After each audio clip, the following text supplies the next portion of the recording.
Now she is. Is Melissa on the phone? Okay. All right. Welcome. We're going to call our July 15th meeting to order at 6 o'clock. And Mer, will you please do our roll call? Ms. Gandy? Here. Mrs. Aguilera Chavez? Mrs. Schumacher? Here. Mrs. Anderson? Here. Mr. Gardner? Mr. Sorensen? Here. Chair Wright? Here. Mrs. Anderson, are you online? Yes. Can you guys not hear me? If you are Melissa, we just can't hear you. So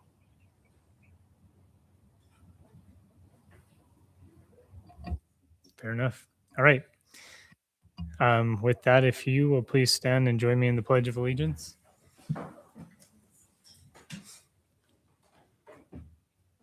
I pledge allegiance to the flag of the United States of America and to the republic for which it stands, one nation, under God, indivisible, with liberty and justice for all.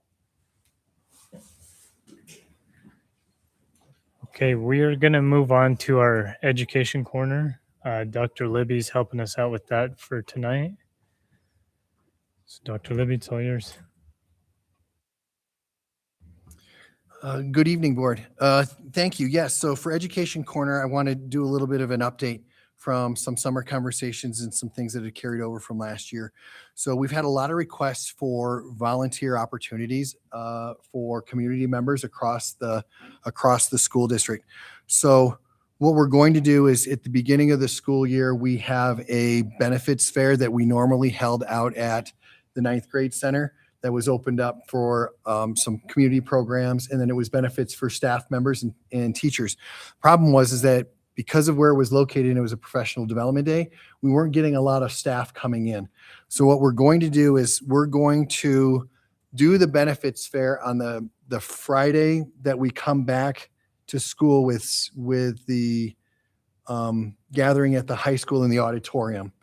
And that's where I speak to all of the staff members. We do a morning session and then an afternoon session. And what we're going to do is we're going to put the benefits fair at the high school in the main hallway so that when the staff are coming out, they can come out and see all of their benefits. At that, we're going to do a sign-up table for all of the building administrators and for the teachers in their schools to sign up if they want volunteer readers, if they want door greeters, if they want folks to help in the recess or in the cafeteria.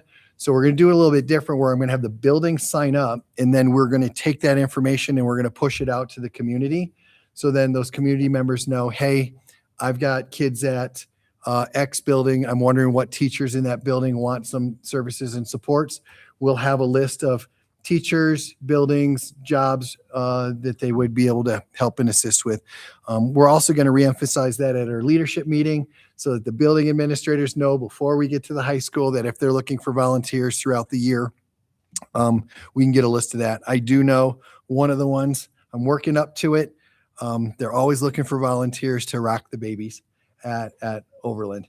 And I know that we have some folks that enjoy going over there and assisting and supporting there. So we're going to have some really cool opportunities for the community to engage in that aspect. So that was the Education Corner piece. It's something that's come up a while. We had some brainstorming ideas through the summer, and I'm really excited about building up that opportunity for community members to start engaging more in our schools. So thank you. Great. Yeah. And I might just add, so several people have reached out to me, clubs and individuals, on being able to volunteer. And one of the pieces of information is just where do they collect, where do they see things, and, you know, how can they respond? And so our goal is to get the information out in a variety of ways. So we're working with Kayla and Dr. Libby to make sure that that information gets out to the community. And that we can get a sign-up process. The goal would be, I think, to get the volunteers through the Raptor system so that they're just set up and ready to go, and they can raise their hand for an event and show up and be there to help out. So that should be a really cool opportunity for the community. With that, we'll go to superintendent highlights. Thank you again. So for superintendent highlights, I just have a few things. We did have several nominees for teacher of the year.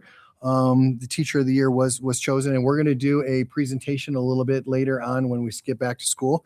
But it was Miss Smallstack from the junior high. She's social studies teacher of the junior high, was chosen as the school district teacher of the year. We will have a recognition of her again at the beginning of the school year with the opener, but we will also have something here to recognize her as the teacher of the year for the school district. Along with that, another thing that we've been working on is a calendar of events. We've got a lot of things going on in the school district. There's a calendar that's on the main webpage. We're getting there, right? The web page is significantly better than it has been in the past, but we can always get better.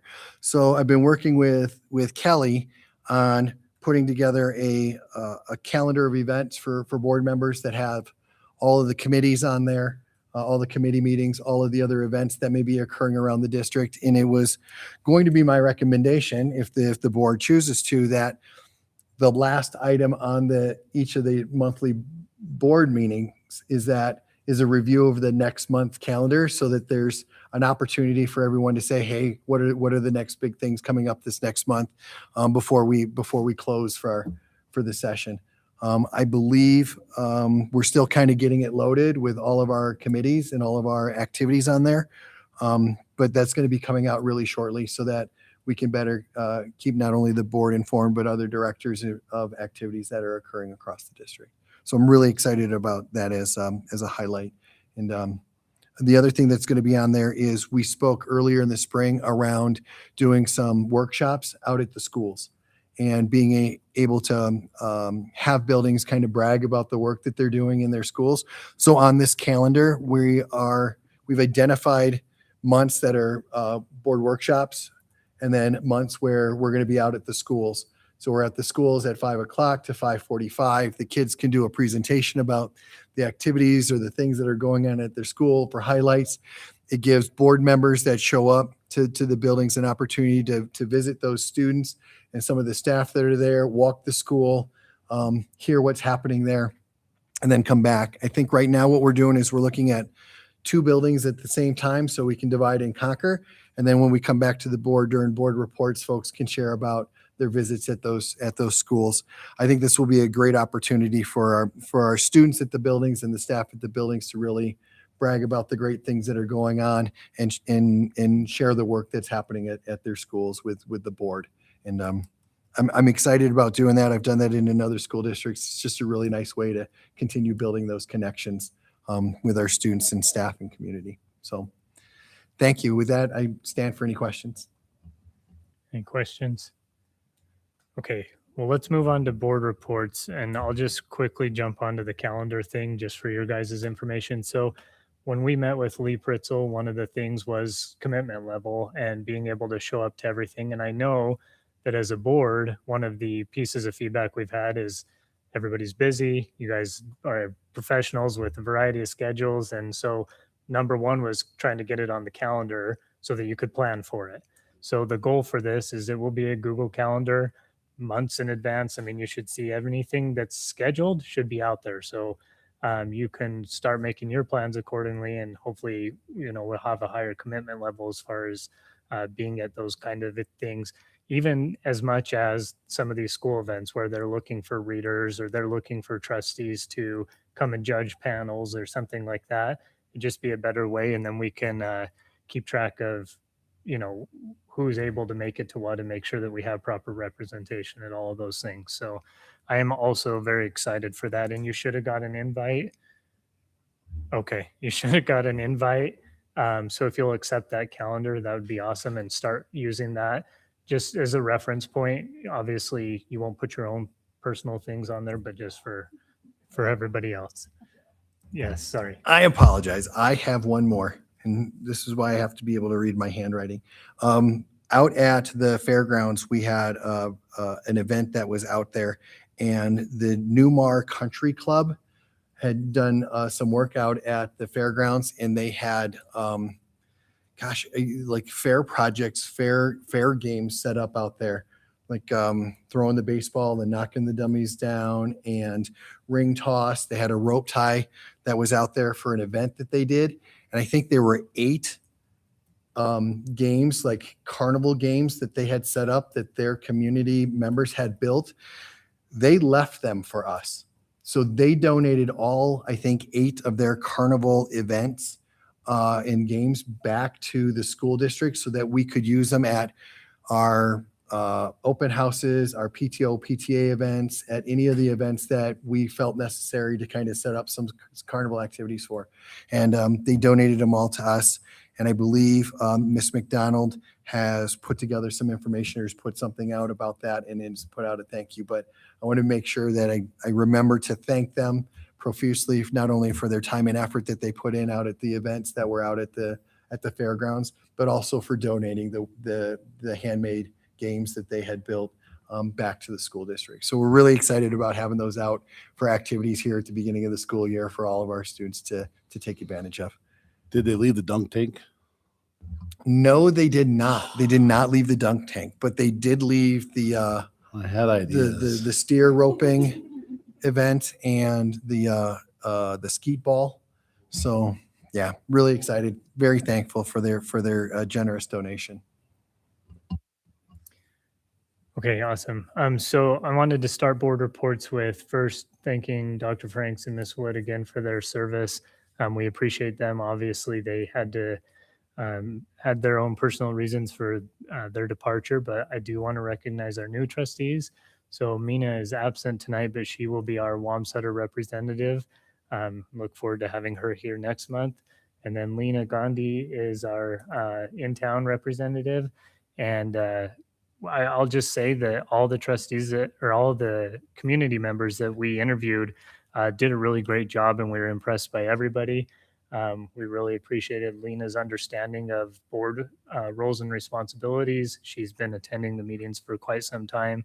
And so she has a good grasp of where we're at as a district, and we're just excited to have her. I think she'll be able to hit the ground running. So looking forward to that. Welcome. Next, I wanted to bring up, I brought up last month the new book study potential. So we're going to order the Governance Core 2.0 and start looking at that. So as soon as we have them in, I'm not exactly sure how long the chapters are, but I'll send out a quick email and we'll make a quick reading assignment for next month. The calendar we already mentioned, can't wait to have that. Next is as Dr. Libby and I were discussing the last agenda and the upcoming report, we discussed the idea of having a finance committee that we don't currently have. And so that committee would obviously be in charge of getting ahead of some of these types of situations earlier and being able to have those discussions with our CFO and Dr. Libby probably on a quarterly basis. So keep an eye out for that. And Josh, not volunteering you, but I'd like you to be one of the 3 as our treasurer sitting on that committee. So I'd like to try to get that going as soon as possible here. That does remind me, committee assignments for Mina and Lena will follow those that Angelica and Dr. Franks had. They'll just pick those up and see them through for the next coming months until the elections roll around. Dr. Libby hit the volunteer opportunity. And the last thing,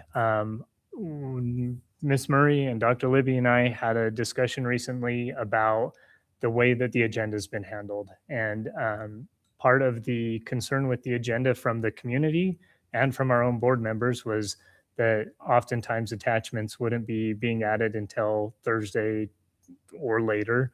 And that was causing some consternation if questions came up and so forth. So we are making a change to that process where I will be actually doing agenda review a couple days earlier. So we used to do them the Monday before the board meeting. We're scooting it back to the Thursday before that. So we'll be able to do the agenda review. Everything will be due as attachments on the agenda by Monday, and that will provide a full week of opportunity to be reviewing anything. So with the ask of the directors to make that commitment, I'm going to ask the board to make the commitment of jumping on these sooner, getting questions out there sooner. it may just be me as board chair that, if somebody else were, the problem wouldn't be there. But the last minute questions on Monday afternoon just aren't working out. So I'd like to make that change. I think that gives everybody a lot more opportunity to work through things and will make things smoother going forward. So looking forward to that. That's all I have for board reports. So Mr. Sorensen, we'll turn it over to you. I don't have anything specific. I got to talk to Bo today, gave me a good update on the transportation. They're always doing some great things over there, getting routes ready and all. It's pretty impressive what they do to keep our students moving around. I really just wanted to reiterate what you said about Dr. Franks and Miss Wood, and it was fun working with them. But I would like to note that Miss Wood sat here and Dr. Franks sat here, so I'm sorry. Apparently, I chased people off. But so grateful for new board members, and I'm sure you'll do great. Ms. Gandy. Okay. So obviously being new, I don't have any official board reports, but something interesting happened as I've been talking to different community members over the past week since being appointed. And something that someone said to me really stuck out, and it was, what are you going to do on the board? And so I said to them that individual trustees don't have power by themselves. The whole board has the power to make decisions that positively affect students. And part of that is knowing our own roles and responsibilities, and everyone else in the district knowing their roles and responsibilities, so that we can all work together as a team. Because if we are working together as a team, that's the only way to get things done. So I'd just like to thank everyone on the board that I'm here. Thank you to Dr. Franks and Angelica Wood. You've got big shoes to fill, but I'm prepped and ready, and I'm really glad to be here. Thank you. Thanks, Lena. Ms. Schumacher. Just reiterating the thank you to Dr. Franks and Miss Wood in regards to serving with them.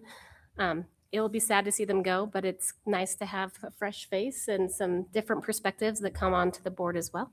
So excited to see where that goes, even if it's for a short period of time. And then other than that, I don't have any official board reports to make.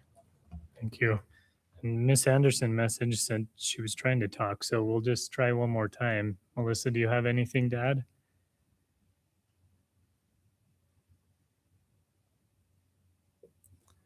We can see you, but we cannot hear you.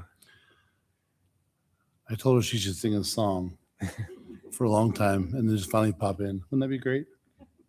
Okay, well, so as not to delay, Melissa, if you want to message me anything else, I'm happy to share that, or I guess if you can figure out your mute situation, you can chime in then too. Okay. Then with that, let's go ahead and move forward to the agenda approval. If I can please have a motion to approve the agenda as presented, including addendums. It's been moved by Ms. Gandy. Is there a second? Second by Mr. Sorensen. All those in favor, please say aye. Aye. Any opposed? Motion passes. Melissa did say, sorry, you can't hear me. So she can hear us, obviously. Okay, agenda item 3 is per board policy, should an office become vacant between organizational meetings, the office shall be filled in the same manner followed at the first school board meeting in December. The office of the clerk became vacant due to the resignation of Angelica Wood. So I'd like to make a motion, please, to nominate Miss Lena Gandy for the open clerk position. Is there a second for that motion? I'll second. Second by Ms. Schumacher. All those in favor? Aye. Aye. Any opposed? Excellent. Okay, so we obviously have the budget hearing presentation coming up, so we need to move on to that public hearing. So if I can please have a motion to approve the suspension of the board meeting and opening the public hearing. So moved. Been moved by Ms. Schumacher. Is there a second? Second. Second by Ms. Gandy. All those in favor, please say aye. Aye. Aye. Any opposed?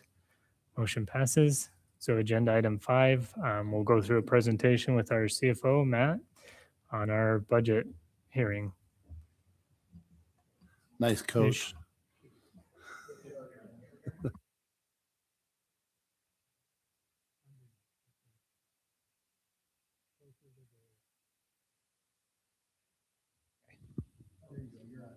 We good? Okay. All right. So we got a lengthy presentation here, everybody, but to be okay. I think it's going to be about 30 minutes. Okay. We're going to get through it though. I promise. There's a lot of information, but the reason is, and I think I hope this comes through on this. It's not simple, right? It's very complicated. The finances are not just straightforward. You don't just get a chunk of money and spend it. There's a lot of rules or a lot of chunks of money, portions. There's the budgeting of the money, the carryover, and then we just carry it on for years, right? So there's a lot of complexity to this. So sometimes there's a really simple question. How did you buy this? What happened? It's not an easy answer. It's generally not an easy answer. That's normally the case. So it's a little lengthy, but it's because it's complicated. So the general fund will have about $93.5 million next year. That's our anticipated spend. The special revenue fund will have $15.5 million. Your capital project fund will have $35.6 million. $3.2 million for your enterprise fund. Your internal service fund will have about $15 million spent out of it. And then your custodial funds will be about $1 million. So are there any questions? Are we good? All right. Just kidding. So fiscal year FY27, what we're talking about is July 1 to June 30th of the following year.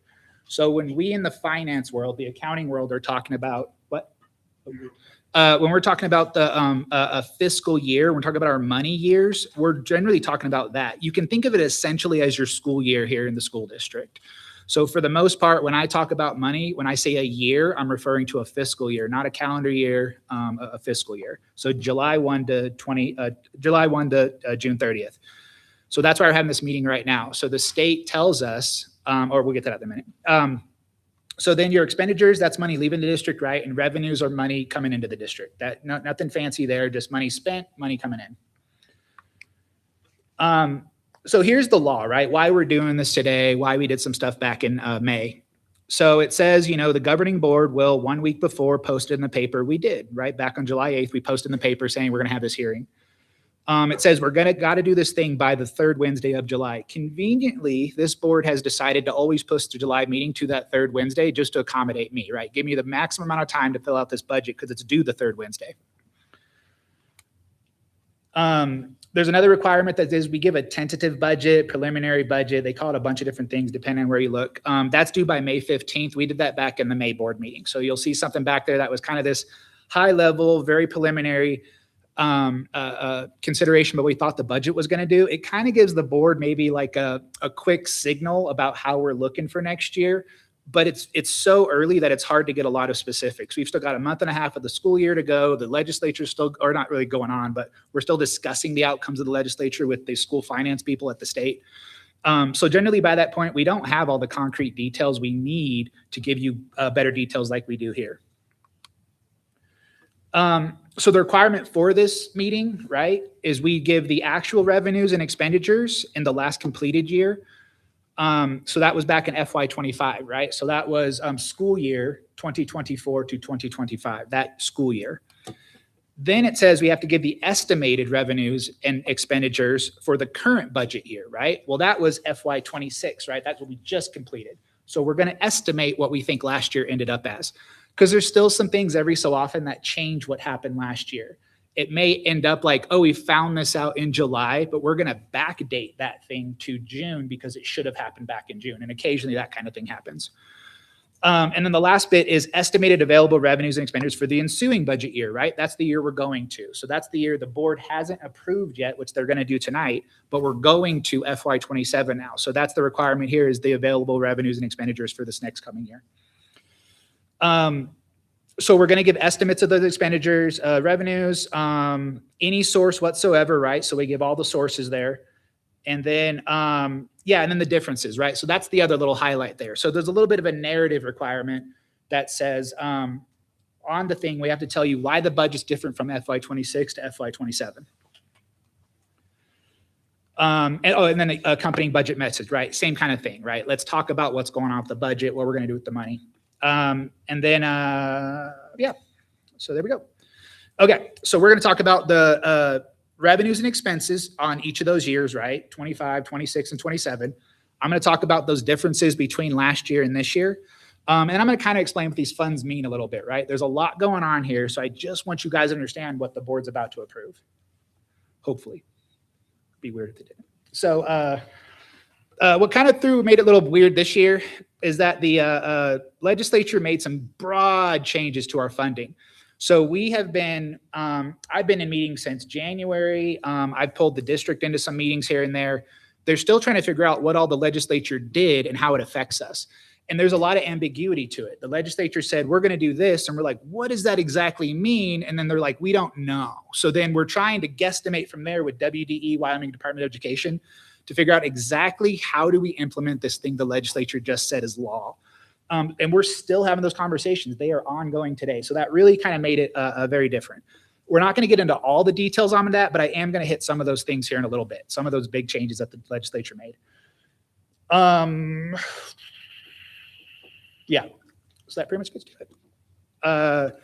One thing that's kind of weird is we have a lot of these function code things, right? So that's our account code right there. What I wrote there is a typical account code. The way that's broken down is that middle number is essentially your kind of department, right? And you'll see in a little bit why I say that. It kind of tells you where that money is being spent out at. So what they have us do at our budgeting level, right? There's 100 of these different function codes. I'm not going to give you a budget for 100 different of these codes. I'm going to summarize it at a level that kind of gives you an idea about what's going on with the money. So we roll up that middle number, which is called the function code. We roll that up at the 1,000, all of them. Anything with a 1 in the start, we'll just roll all those up to one big 1,000 number. And then a 2,000 number all the way down to 6,000s. The other thing that's kind of funky is that the state has an accounting manual. We're not quite following it, right? In a few different ways. So this is the question actually asked by the public. So I want to just explain this a little bit. So some of the differences, oh, I thought the baby had a question. So some of those things we're not following on this accounting manual. So those fund numbers that you see here, so we call it, right? Sweetwater One calls it Fund 100. The state says they only acknowledge Fund 01. It's just a weird difference, right? At some point in the past, we made this change. The next question was like, how long has this been an issue? Probably since the start, right? I don't know. When I can look back at data from 10 years ago and it's the same way. So at least for a decade, we've been a little off from the state.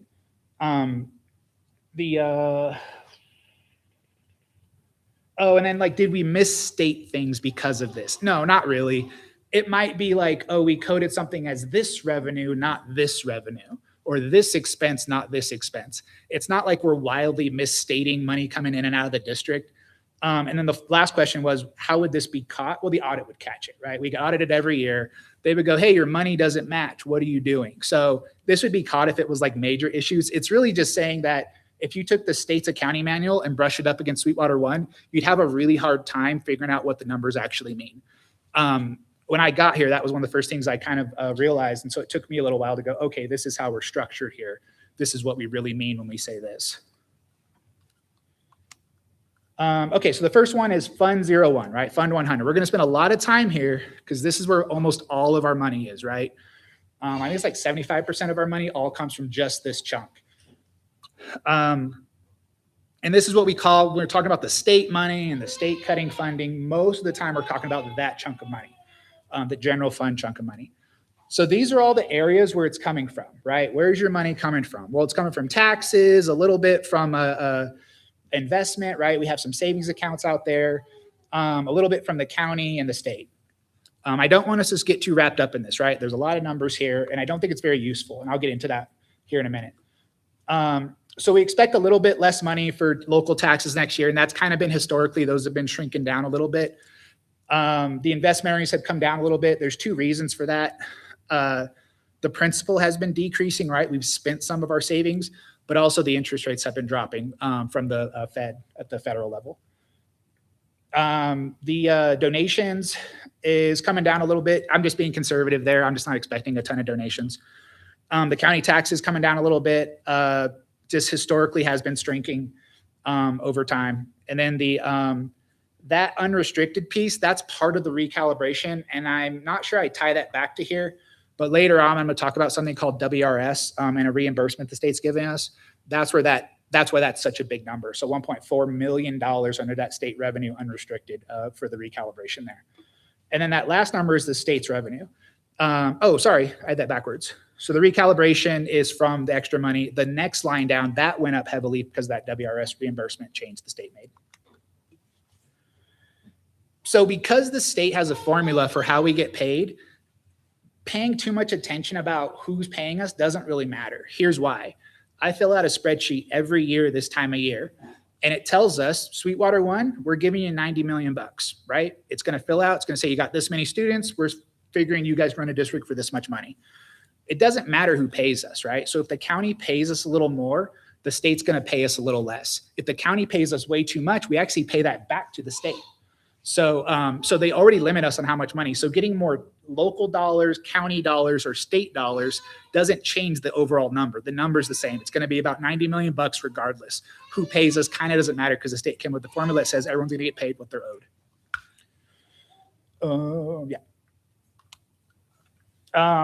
So then the expenses, right? So where did the money go on this general fund? So this is where I got into those 1,000, 2,000, 3,000, what I call the function roll up, right? So as you see there, it kind of tells you where this money's going. Your 1,000s are teachers. Those are the people in the classrooms. Your 1,000s are a lot of your special ed department, but mostly your gen ed classroom teachers in every school across this district. So that's predominantly where your money's going, right?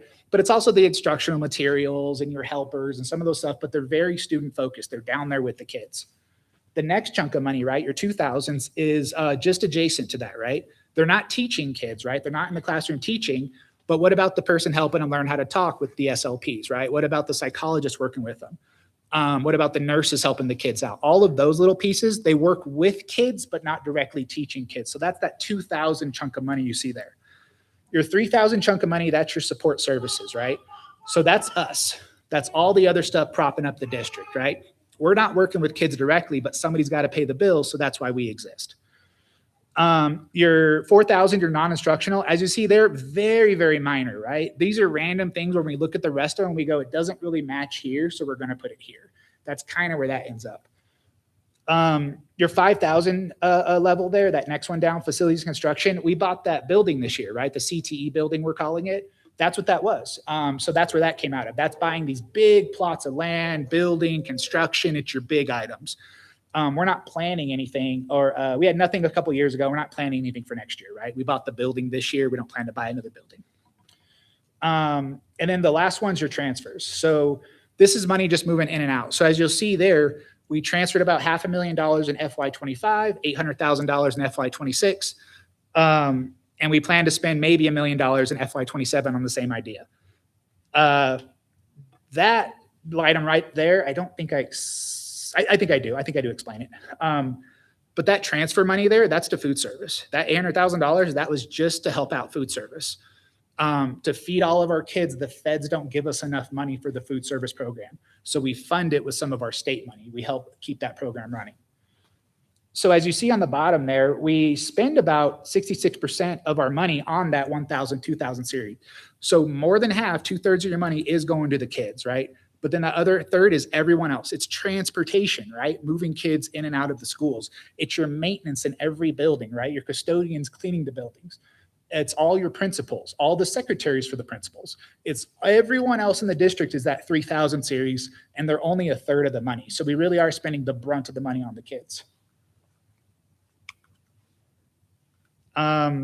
So the differences in expenses, right? That's the difference from last year to this year. The $4 million we gave on the top line there, the state mandated as part of this recalibration effort that we give teachers a big raise. It was to the tune of approximately $10,000. So they said, thou shalt give this raise to teachers, and we did, right? So we had no choice in the matter. We gave the teachers this big raise. So that's that $4 million you see there. The next line down, the $2,000, the teacher raises, we actually used to keep them, and we separated it now, but we used to keep the nurses, counselors, social workers, all on the teacher salary schedule. So that meant when we gave the teachers the raises, we gave everyone else the raises. That falls under that 2,000 category too. They all got the same raises. The support services, the next one down, a big increase there, right? $2.3 million seems kind of scary, but we're buying a bunch of buses, right? That's why we're doing that. So that's really what's running that. I think it's $1.2 million of that 2.3 is just us buying a whole bunch of new buses. Another $300,000, $350,000, I think was the camera system for the buses.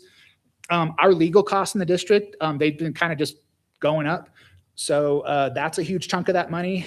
And then the new accounting software. So that's a couple $100,000 there that we're buying a new accounting software because our current one's not so great. And then that last little bit there, the 4,000, like I said, that's just, we might have something that's charged there. So I'm just assuming maybe it's going to be there. And then the facilities construction, right? I don't plan to buy a building next year. The board's not told me we plan to buy a building next year, so I'm not planning to buy a building next year. So that's why it's $5 million less. And then the transfers, right? So we bumped that up a little bit. It's just because food service costs tend to go up. Food prices keep going up and the food service costs are just getting astronomical and the Fed prices just are, revenues aren't keeping up with it. So I'm anticipating we're going to transfer a little more than $800,000 this year. Okay. So this is how we get money, right? So I want to talk about two portions really quick, then we'll get into kind of the complex part. Two chunks of the money we get on this general fund, right? We're still talking about the first chunk of money, but it's the brunt of our money. The state pays us back dollar for dollar everything we spend in transportation and special education. So everything we spend to get the kids to and from school, we spend the money that year and the state pays us back the next year. And the same on special education. So everything we're doing with every kid, the IEP, any kid on an IEP, the state pays us back for all the services we provide for them. So that's a huge chunk of our money, right? So transportation is approximately $5 million. Special education is about $16 million. So when I'm talking about this $90 million budget-ish, right? The 93.5 we talked about much earlier, 20 million of that's these two chunks of money, right? They're not really calculated by the state. It's just, did you spend the money? Cool, we're giving you back the money. You guys are good. Okay. So most of the rest of the money we're paid on is ADM, right? ADM is average daily membership. All it's saying is essentially the average kids enrolled in the district. If you average out the whole year, right? If a kid enters day one, but they leave 3 months later, they're not going to fund us for that whole year of the kid. They're going to give us about a third of the kid being here. That's how they do it for every kid in the district. So they average out the kids in the district every day of the year and go, okay, this is how many kids you generally had running through the district that year. Then they do some calculations. This is a really, really simple one. They base it on every grade level, but essentially they take the number of students divided by the number of students they want to give per teacher. And they go, okay, this many students per teacher and 4,500 students, you get 280 teachers. They just come up with an equation like that and they kind of throw it out there. So then they take that number of teachers and they multiply it by a salary and they go, all right, $75,000 per teacher, 280 teachers, $22 million. That's not an actual number. It's not actually in the budget. Giving you an example of how this kind of works on the back end. So they do that for every type of employee, right? They go, custodians should make this much. Administrators should make this much. Paraprofessionals should make this much. You get this many of them, multiply it by a salary. We get some chunk of numbers at the end of it where it goes, this is millions of dollars we're giving you to take care of your district. They have a couple other things, right? For the custodians, they bring in the number of classrooms as well, the square footage of the buildings. They bring in some of those ideas too. And occasionally, some of the stuff's built on a district level, right? So for we as administrators at the central office, they do it on the full district count of kids and go, as a district this big, you should have this many directors. So I want to note really quick that even though the state funds us for that many teachers, that doesn't necessarily mean we can fund that many teachers. And this is what happened literally till this year. The state said, we're funding you guys for 250 teachers. Great. But their assumption was we're paying $40,000 per teacher. No teacher in the state of Wyoming has made $40,000 for a while. 50,000 is kind of the natural starting point right now, or until this year. So at that $40,000 mark, we can't possibly hire as many teachers as the state said, right? We don't have enough money. They didn't give us enough money. So until this year, we've always funded. Every district in the state has hired fewer teachers than the state funds because we don't have the money to pay for more teachers. So yeah, so I just want to clarify that really quick, that the number we actually hire versus the number that's funded in the model, those two numbers are generally not going to match. And they're not going to match this year either, even though we might have some excess money, and I don't think I get into that little, but we have a little bit of excess money in the one chunk of money. But right now there's just no reason to use it. And I think we have a future plan for it. We get a little bit of bonus funding for ELL, right? Our English learners. We get a little bonus funding for free and reduced lunch. They go, hey, you've got some impoverished students. We're going to give you guys a bump, maybe to hire some extra tutors and stuff to help you all out. So they do give us a little bit of a bump for having impoverished students on that free and reduced lunch count. And then they give us a little bonus funding for career technical education, that CTE stuff. So every student we have in there, every teacher we have in there, they give us a little bit of chunk of money for that too. So then the recalibration, right? These are the changes the state made this year. This just happened 3 months ago. So this is the thing I was talking about. One of the biggest things you heard was the siloing money. They separated our budget into two different chunks now. So we had that transportation, that special education piece over here. They took the other whole remainder, which is about $70 million, and split it almost entirely in half and said, this half is only for teachers, nobody else, period.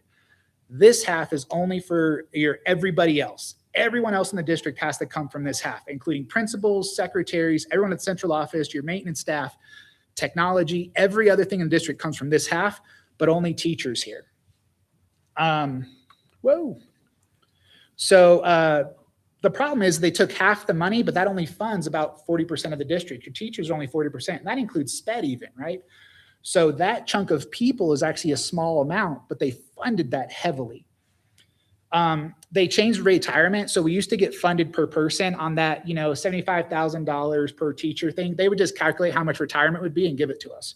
They don't do that anymore. They go, did you hire this person? Did they actually pay retirement? Then we're going to give you the money back. So they're just reimbursing us how much we spend on everyone's retirement now. Insurance is the other big thing. So our health insurance used to be the same way. So they'd go, okay, we're funding you for this many people, right? We've given you what we consider money for 250 teachers or whatever.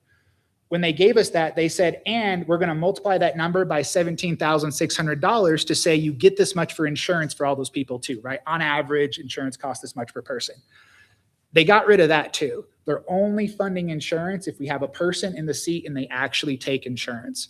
So they're not giving us money for potential insurance. They're giving us money if someone takes insurance. Moreover, they're only funding us at the state's rate. So our insurance might cost $15,000 per person. They don't care. They're only going to fund us at $10,000 because that's what the state gives.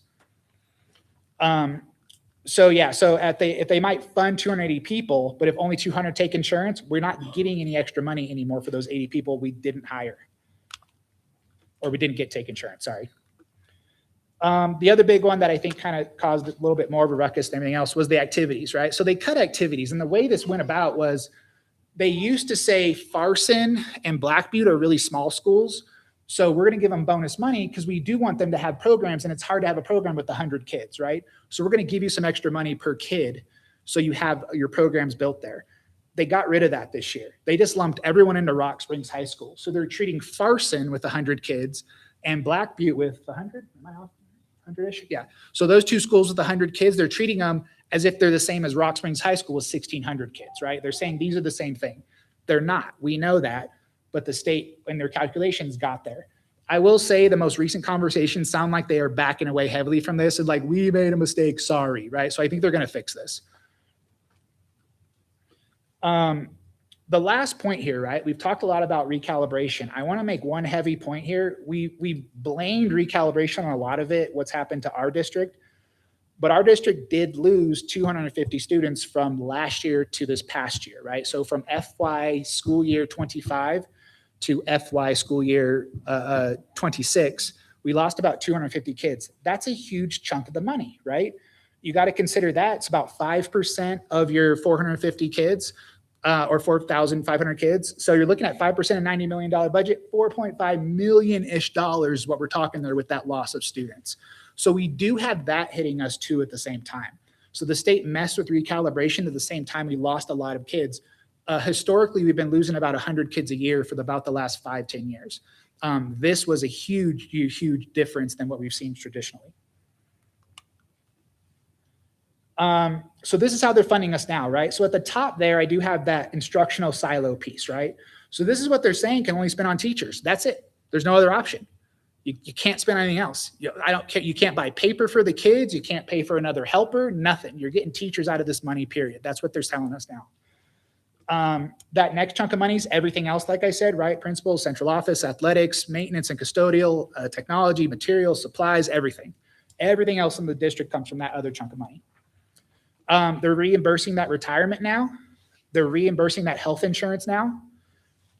Special education, right, with that health insurance along with it.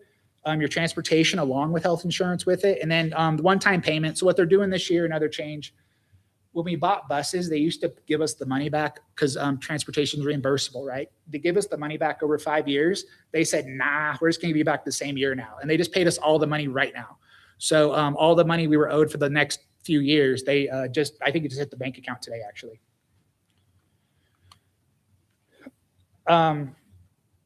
Yeah, so there's a few other revenue items. So that's all from the state, right? That's the state giving us money. A couple other chunks of money that come in that you'll see on those revenue sources when you look back earlier. The savings from the interest earnings, right? So recalibration did take half of our interest, but they let us keep half of it. So nice on them. But the interest rates we used to earn, the state's taking half of it now, but we do get to keep a little bit interest. Indirect cost, we're going to get into, that's the very next chunk of funding. There's something called this federal funds, right? Or grants or whatever you want to call it. These funds, the feds say, hey, because like you pay payroll for these people you're paying out of the grants, we'll let you take a little bit of money for that administrative cost. You can take a little bit off the top. So that's a little bit of money that enters the general fund that way from the grants. And then the last one's impact aid. What that is land we have in Sweetwater County that's federal land that they can't tax. So we get a little bump from the feds because they say, hey, you can't tax this land. We're going to give you the money that you would have been taxed. So yeah, so like I said, about 75% of the money we spend, right? This is why I spend a lot of time here. This is why you hear this talked about more than anything else. This is really the focal point of every district in the state because this is where most of your money's at. Yeah. Okay. All right. That was the hard part. Everything else is easy. Okay. So Fund 20, right? That next chunk of funds. All but 2 portions of the funds are federal programs, right? Handled by the Federal Programs Department, I should say, sorry. One portion of it that's not is major maintenance. For whatever reason, it's strange. We have a whole maintenance fund, but the state wants major maintenance classified here, so we do. So major maintenance, a whole bunch of money for maintenance and custodial facilities, about $6 million a year, $5 million a year, is part of this special revenue fund. So that's about $5-6 million of this. One other grant, or I guess a handful of grants that's managed, is the SPED grant. So the SPED office manages the SPED grants. Everything with special education, they just handle. But everything else on this list here you're about to see is handled by the Federal Programs Office. So I said a team handles these. And the reason we need a team is there's a lot of these funds, right? So every one of these funds is summarized into that Fund 20. So there's a few more pages of this, right? Tons of these things. It's every BOCES bit of money we get, we got to track it differently. Every little grant we get, we got to track it differently. So every single one of these is a different chunk of money that the federal programs people are tracking. So all of these 100 plus funds, right, within Sweetwater One, they have their own set of rules. They have their own reporting requirements. They have their amounts. They have time limits. And we're running 2 different years sometime. The feds might go, here's your money for this year, and here's your money for next year, but you got to separate them on how you're spending them. And so we have to track all of that. Here's the money from last year that we haven't spent all of it yet. Here's the money we just got this year that we need to track separately. So they're tracking these 100 funds all over the place. One example is McKinney-Vento. So one of the rules on that is it can only be spent on homeless students, right? So homeless students are the ones benefiting from this McKinney-Vento grant. The funds are time boxed, right? So sometimes it's, oh, we got to spend this money by June 30th because at June 30th, the money expires and we can't spend it anymore. We got to send it back to whoever gave it to us. And then the federal funds themselves have their own set of rules, right? The feds have books and books upon laws and rules and everything, and we just do the best we can to follow all of it. But yeah, there's a lot. So as you see here on the revenues for this fund, right, a little bit here and there, right? We get some from investment. We have some investment earnings on it, a little bit from donations, but your brunt of it is your state revenue and your federal revenue. That state revenue is your major maintenance fund that we talked about. That one down there, the 8420 federal restricted, that's your federal grant. So that's the other half of it. Really, that's your two halves of it. One half is major maintenance. Everything else is federal grants. There's a little bit of other money we get from the BOCES here in the state, a little bit of state grant, but the brunt of it is your federal grants. So the difference is we anticipate a little bit less major maintenance funding going forward. And then we anticipate a little bit less money from the federal grant just because of lower enrollment and possible lower federal funding. It's just been kind of a fight at the federal level for a while. On the expense side, here's your spending, right? So as usual, right, your $7 million on your, $5 million on your instructional, 2.5 on your instructional support, right? Kind of falls in line with what we saw in the last chunk of money. Your support services there, again, that's your major maintenance. So that's why it's on that 3,000 line. That's why we're spending $6 million in that 3,000 line, is because major maintenance falls under this fund as well. So your differences from the years, right?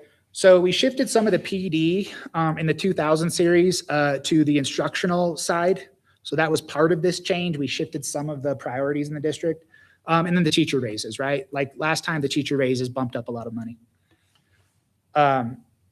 Because those people were funding on the general fund where they said, you will give the raises, it falls under the federal funds too, right? We can't hire a teacher over here and say, we're going to pay you less because you're funded differently. It's not going to fly over well. So we had to give a raise there too. And then the same thing there, right? The 3000 series, your major maintenance work. That's what's driving that increase for about $1 million. One thing you'll note, if you look at prior year budgets, they're gigantic. The reason is we budgeted everything we had. So major maintenance has about $15 million sitting there. For every reason, they just budgeted all 15 million. Even if the plan was only to spend 5, 6, 7 million, we just budgeted the whole 15. So I'm trying to do it more on what we plan to spend, not just all the money we have in the district. So the next fund is your Fund 30, your capital projects fund. This is your construction, right? So this is all the big stuff. This is those 5,000 items I talked about earlier. This is essentially that stuff. It's buildings, it's construction, it's all the gigantic stuff. One exception, most of it's from the state, but one exception to the special building fund. So this is a savings account for large items.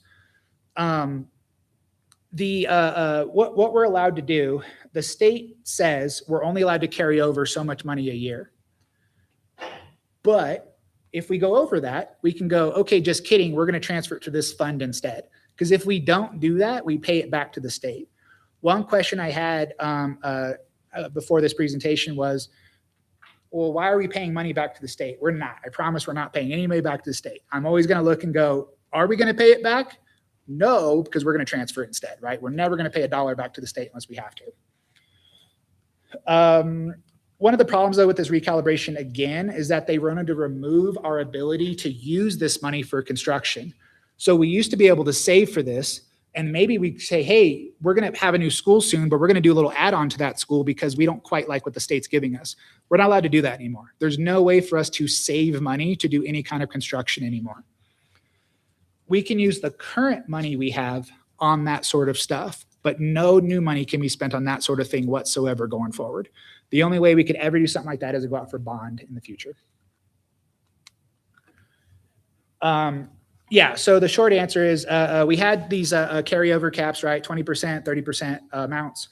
If we ever go above that amount and they go, hey, you're only allowed to carry over $20 million and you carried over $21 million, they'd say, pay us back $1 million. Again, we're not going to do that. We're going to move it somewhere. So these are all the funds still in the system about this, but you can see most of them are done, right? We built Farsana School at some point. So all these things are done. Stagecoach got built, who knew?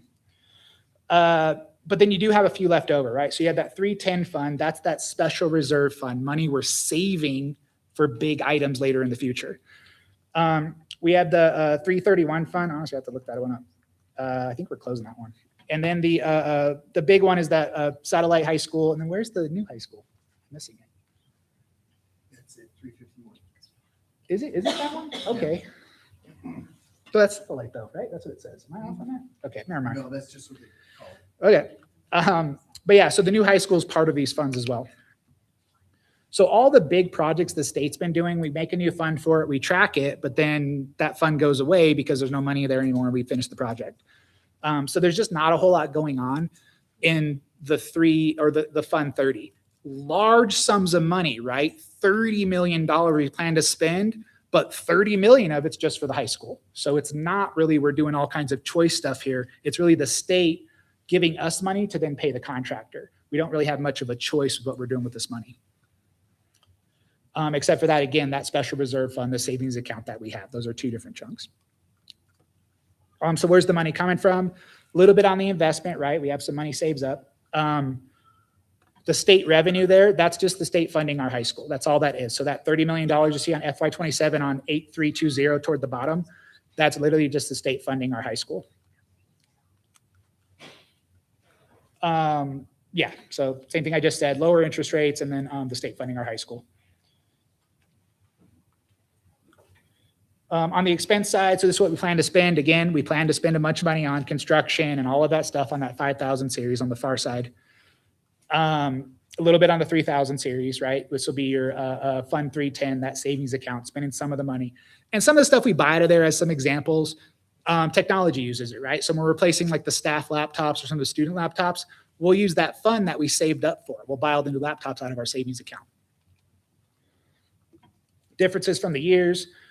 The 1000 series, the reason we're spending some 1000 money within the construction is that CTE building. We're buying a lot of that instructional supply stuff for the CTE programs over there. The 2000 series, that's at Washington. So we're doing a little bit of, we have a kind of an administrative building over there at Washington now. So we have a little bit of effort going on there with some of this construction money. The 3000 series, that's the new vehicles for maintenance, warehouse, food service, and then some of the work going on with that, between the satellite campus and what is it, Stagecoach? Like that whole area out there, right? We're building an extra road. That road is where that money's coming from. So that's some of that money. But the other chunk of it is your maintenance, warehouse, and food service vehicles. They're just really old. They're falling apart and they need new vehicles. And then that last one, right? Same thing, 5,000 Rock Springs High School. We're going to spend a lot of money. We're starting to get into the actual construction. It's over $100 million. So it's probably going to be tens of millions of dollars every year for the next few years. Your Fund 50 enterprise funds, I promise we're getting there, guys. I promise. I told you it was a lot. So your enterprise funds, Fund 50, predominantly this is just food service, right? Almost entirely 100% food service. There's a couple little chunks of money in here, but it's almost entirely food service. Your couple other chunks are, we have the driver's ed program in here, summer programs, and your teacher housing. The reason we're doing that, the reason we're calling it this, is enterprise funds is essentially saying it operates like a business. Food service operates like a business. We feed kids and sometimes the kids pay us money for food. Because that operates like a business, it's an enterprise fund. Same with the driver's ed program, I guess, right? I guess it's been gone for a few years, but I guess we used to charge for that. We charge for some of our summer programming. We charge for these teacher houses. We have a teacher program at Lowell and then the daycare. All of those things operate like a business within the district, so we should track it within this fund as a sum up total for the state. So the money coming in here, it's a little bit all over the place on this one, right? And the reason is because there's so many different things within this fund. We have the food service program, again, as the predominant one, but then you have these other chunks of money like the Lowell t-shirt program. That's obviously going to hit some of these other funding sources. But as you see there on the bottom, the brunt of it is that federal restricted, and you see that big transfer amount of money there, that $800,000, that's going to come from the general fund.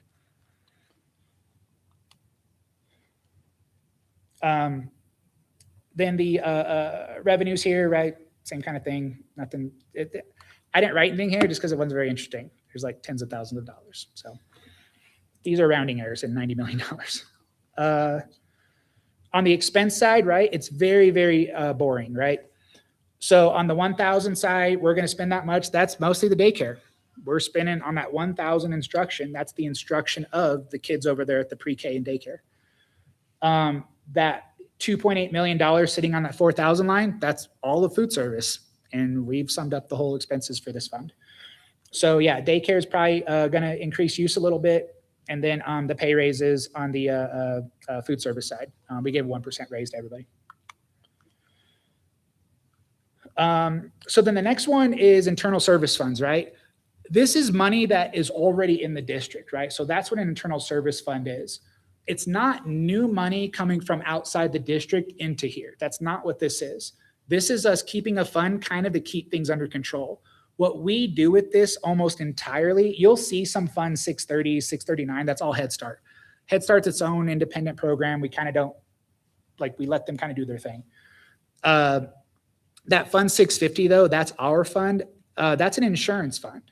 So what we end up doing is, because we have staff hired on the federal grants, which is a different fund, right? A whole bunch of different funds. We have some staff hired on that general fund. We have some staff hired under food service. We have to combine all those chunks of money when we run payroll to then pay our insurance bills from all of it. So what we do is just pay all of it to this one fund and keep it all there. So we just keep all of our insurance money in this one fund every time everyone's paying their premiums. So then we pay the bill out of one area. I guess I mentioned all here. Yeah. And then our property insurance also comes out of this fund. So the income on this fund going forward in the next year, the investment earnings, right? So we're getting about $1.5 million on our investment for this fund right now per year. The bottom part there is really where the brunt of the money goes. So you'll see in FY26, we transferred about $14 million over to this fund. That was all the people paying their premiums across the whole district for the whole year. So every person in the district paying their premiums all year added up to about $14 million. Next year, though, because of this reimbursement thing they're doing at the state level, and because of the changes they made with the recalibration, what we're doing with insurance next year is we're only going to fund this with the money we get from the state. We have enough savings in the insurance fund to take care of our claims because we're self-insured. So next year, we're just going to let our reimbursement from the state just go to that fund, and that's all we're going to put in there. So you'll see it's a pretty big drop, right? So about $3.9 million less next year we plan to put into this fund. A couple reasons is because, number one, the state's not funding us, but number two, we were charging too high of rates, right? So we decided what we were charging ourselves for insurance was actually way more than it needed to be. So that brought this down a little bit too. So again, the function roll up on the expenses, it's all one line, right? It's all that one line just because it all goes to insurance. It's all support services because we're not instructing kids with insurance. We're not doing instructional support. We're just funding insurance. So all the money just comes out of there on that one line toward insurance. And then we're planning on a cost increase of $500,000 just from rate increases. Okay, I think this is the last one, guys. Almost there. So the grouping for this pot's money is we're not actually the owners of this money. That's why it's called custodial funds, right? We're the custodians of the money, not actually our money though. We don't actually own the dollars sitting in this fund. So we're kind of taking care of it for your student activities. That's really what this is. This is all your student activities across the whole district. So Fund 80, Fund 800 something is all your student activities across the district. So you'll see there, Desert View, Lincoln's is still in the books, but there's no money there. North Park, Sage. So all the way down the list here is each of these activity funds each district or each school has across the district. And then we also capture the recreation board down there at the bottom. So same kind of idea, right? Revenues, local taxes is what funds the rec board. That's where that $1.5 million is coming from. The investment earning, your investment earnings, that's again, same thing. We have a savings account for the activity funds. Student activities there, that funds the brunt of it out of the EMF, right? So student activities is mostly funded by student activities. Who knew? She liked that joke. So and then the revenues coming in, right? So we expect a little bit less local revenue from the valuations. We expect a little bit less investment earnings, again, because of the interest rates coming down and principals coming down. On the expense side, almost all of it's spent on that 1,000 line, right? Because it's all under that student activities heading, which student activities falls under the 1,000 instructional line. So the brunt of the money we're spending out of this fund is again going towards students, exactly. That 3,000 line, that's construction we did mostly under the rec board. So we built something. The proper accounting for it is a 3,000 line because it was construction, maintenance type of stuff, but really it still was in the school and was a student activity focused. So the 1,000 line, the increase there is different coding. When I looked at some of the coding, I thought it probably should be 1,000 in the future. So I think we're going to change that going forward. And then the rec board expected purchases, just a little more than we spent this year. Yeah, and then the transfers you see there on that 6,000 line, it's kind of misleading because it looks like a expense on the transfer, but it was really one activity moving to another. Like the secretary put it wrong at the high school. It should have been softball and it really came in as soccer. So we do a transfer later and fix it. So those are a lot of little transfers. It's not like we did one giant transfer. So that's the summary. That's the whole budget. That's what we're doing. All right. So I'm gonna get through a few questions really quick that got asked, and then I will get out of your hair. How am I doing on time? How long was I up here? Anybody know? Okay. 5 minutes. You were there 5 minutes. Thank you. Thank you. Okay. So there was some questions about what there was a mental health grant we used to get, and that grant went away. And I think we mentioned that a few board meetings ago. And so there's a comment made like, oh, we're going to seek out additional funding. Well, conveniently, we didn't need to. So the legislature actually funded mental health this year. So they started funding nurses in every building and counselors in every building. So that allowed us to not worry too much about losing that mental health grant. It was, well, what replacement funding? It doesn't really count because there's no funds to replace because the funds didn't go anywhere really. How are we going to communicate changes? We're not, because there were no changes on it. And then really the rest of it was really like, how are you going to change things now that you got this grant gone? We didn't really have to change anything. We didn't drop programs. We didn't have to do anything because we're still funded. The next question was about driver's ed. Why is it still on the budget? Because the money belongs in driver's ed. Remember how I was talking about earlier, how when you get certain chunks of money, you have to spend it on that? That's really what that is. The money came in for a driver's ed program, so we have to spend on driver's ed. That's why it's still being tracked that way. We can't just move it willy-nilly because we don't want it anymore. The problem is we can't get anyone hired for it. Nobody in the district is certified and wants to teach it, so we can't get this program back up and running. So we're kind of at this standstill with this money kind of tracking along each year to year. I think I got through that one. Okay.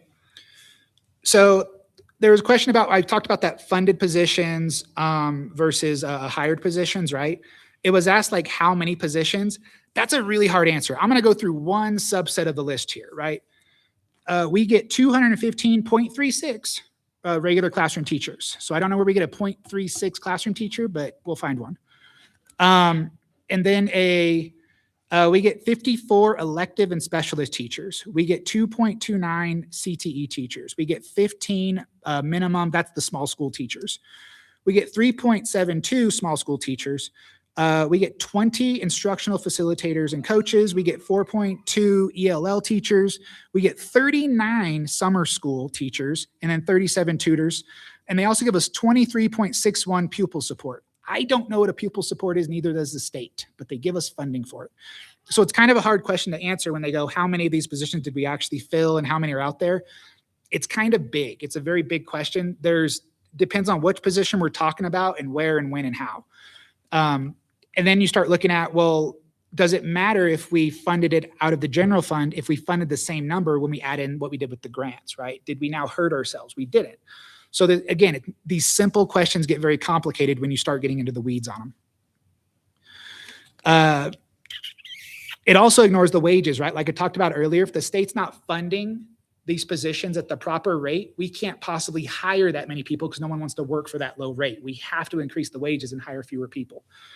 One of the things I heard at the last district I was at was you can hire, you can pay teachers more, you can pay more teachers, but you can't do both, right? That's really the rock and the hard place we're up against here. It asked about vacant versus filled. I don't know that. That's more staffing. And then And it was, what can you do with the money not spent on teachers? Well, because of the new legislation that says this money's now siloed, nothing. So the money's just going to sit in a savings account. We're going to spend it on teachers the next year. There's no other option for this money spent on teachers other than teachers. The state did cap us on how much of a raise we're allowed to give. So our option next year is to give a raise potentially, right? Maybe another decent raise, or we try to find way more teachers, which is hard. So, yep. And then, there were some questions about that special reserve fund, the savings account I talked about within that construction. It was how much of the money is from transfers, all the money. There's no money funded from the state in that fund. It was all transfers over the last many, many years. So 20 years, whatever, go back in time. People have been putting money in this fund, and it's just built up to whatever the level is now today. The purpose, it was, what's the reason we have these transfers? Why is the money there? That was actually talked about the last board meeting. So I reallocated that money to say, here's what we're going to spend with this money set in this account. So yeah, we had that last board meeting approved by the board. And then the, same thing, right? So it was kind of the same idea as all the depreciation reserve funding. That fund 310 is from transfers. There's no money coming from anywhere else. One question that came up is, why would we give money back to the state? I think I said that earlier. We don't. Why don't we budget the whole cash balance anymore, right? That was a difference I made when I came in this year. The reason I don't budget the whole cash balance is it essentially gives us carte blanche to spend all the district's money, and I think that's kind of weird. So I try to budget at where we think we're actually going to spend, not all the money the district has, and say I can spend up to here and nobody can stop me. I don't want to do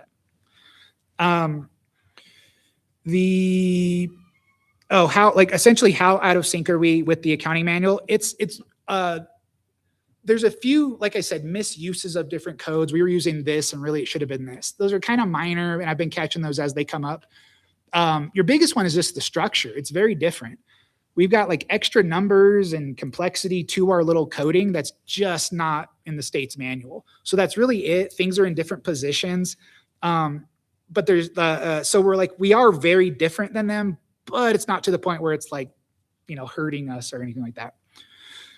How are we going to react to the recalibration? So we've already had those talks, right? The state did do some stuff. They cut our funding or split our funding up a little bit. We've had those discussions, but it all did just happen 3 months ago, right? We're just starting a new school year here in a month. This all came on really, really quickly. So we're starting to have those conversations now. We didn't know our actual impact till literally last week. The state didn't give us our funding model till last week. So we actually did not know how much money we were getting till a week ago. And I had to present this to you guys. So we just found this out. So yeah, we're still in the early stages of having these talks about what is recalibration impact going to do to us. All right, last question, everybody. We're on the roll here. And then same thing. What can we do with the extra teacher funding only for teachers? All right. So Matt, first of all, thank you for your informative presentation. I think you did an excellent job and I learned a lot. And I really appreciate that you incorporated all the questions sent in by the trustees and community members into that and got them answered in the get-go. So thanks for being proactive. I'm going to ask a rhetorical question that you can kind of expound upon or correct me if I say anything wrong. But obviously there's been some recent news from Sweetwater 2. And so I just want to combine that conversation into kind of what's going on at the state level. So just rough numbers, it looks like Sweetwater 2's down in enrollment by about 4%. We're down in enrollment by about 5.5%. So pretty apples to apples as far as the conversation goes. But when I've met with WSBA and at the state level, the smaller districts are being hit by these impacts much quicker than the larger districts. And part of that's just some of what you've explained. We've been able to have some additional savings and support that have been helping us through. And I know that as we've talked about this coming year, we've kind of said we're fine for now. Obviously, details are still coming out, but we noticed that recently Sweetwater 2 had to make a tough decision to cut some of their sports, which, there's different conversations going around. Maybe there's some reprieve. Maybe they pull back on that a little bit. Maybe they're working with us. And if we go down that road, great. We look forward to it and welcome them. We want to help students. But in general, as a community, I think it's important that we're aware that some of these property tax changes that have been being passed recently impact everybody. But we're going to see those impacts with the smaller communities first, and then it's going to come to us. And so be aware of that, be responsible in educating yourself and making decisions going forward. And just know that if we continue down the path we're on, we're going to have those tough decisions to make going forward. And we don't hopefully want to find ourselves in that place.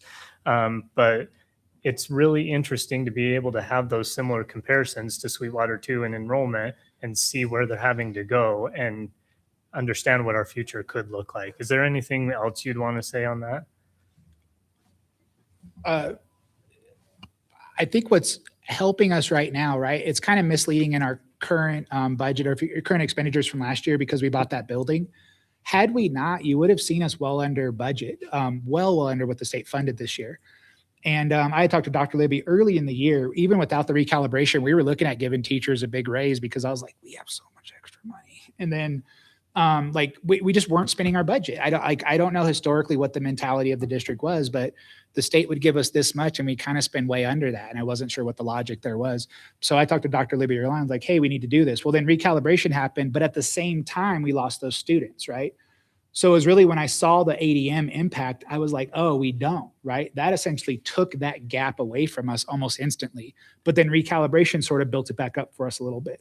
So honestly, had recalibration not happened, we'd probably have a very different conversation right now, or actually a very similar conversation. We'd be about level for this year, right? This coming year, but then suddenly find ourselves out of money or spending into our savings going out in the future. And that's what we're trying to prevent, right? We're trying to live within our means. The money coming in is the money we spend unless we choose as a district to spend a little more. Yep. I mean, I'll add a little bit to that. I actually talked to Scott today, the superintendent over in Sweetwater 2.